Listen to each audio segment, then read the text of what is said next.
Dreams TV हेरिराख्नु भएको छ। Dreams टिभीमा तपाईँलाई स्वागत छ। यदि तपाईँ सपनाको श्रृङ्खला हेर्न चाहनुभएको छ, अन्य सपनाहरूको फल हेर्न चाहनुभएको छ भने नेपाली सपनाहरूको फल प्लेलिस्टमा गएर पनि हेर्न सक्नुहुनेछ। आजको सपना श्रृङ्खलामा तपाईँले यदि सपनामा आफ्नो औँला चाहिँ काटिएको अवस्थामा चाहिँ देख्नुभयो भने त्यो सपना तपाईँको लागि चाहिँ के कस्तो सङ्केत लिएर हुन्छ र यस्तो समयमा चाहिँ आफू अलिकति के कुराहरूमा चाहिँ ख्याल गर्ने ती कुराहरू चाहिँ म भन्दैछु।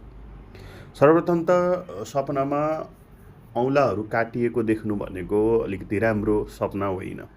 जीवनमा कुनै तनावको सङ्केतको रूपमा चाहिँ यसलाई मानिन्छ। कुनै करिबी व्यक्तिहरूबाट चाहिँ समस्या आउने अथवा करिबी व्यक्तिहरूसँग चाहिँ झगडा हुने सङ्केतको रूपमा पनि यस्ता सपनाहरूलाई चाहिँ मानिन्छ। सामान्य रूपमा पनि मानसिक तनाव, सम्बन्धमा चाहिँ समस्या अथवा व्यापार र धनसँग सम्बन्धित कुरामा चाहिँ जोडिएका कुराहरूमा चाहिँ समस्या आउने सङ्केत पनि मानिन्छ। यदि बुढी औँला काटिएको अवस्थामा चाहिँ तपाईँले देख्नुभएको छ भने त्यस्तो अवस्थामा चाहिँ तपाईँलाई परिवारको मुख्य व्यक्तिसँग अनबन हुने, झगडा हुने सङ्केत पनि यसलाई मानिन्छ। अथवा बुवासँग चाहिँ झगडा हुने, हजुरबुवासँग चाहिँ झगडा हुने, आमा बुवासँग मध्ये कसैसँग चाहिँ झगडा हुने सङ्केतको रूपमा पनि यसलाई चाहिँ मानिन्छ।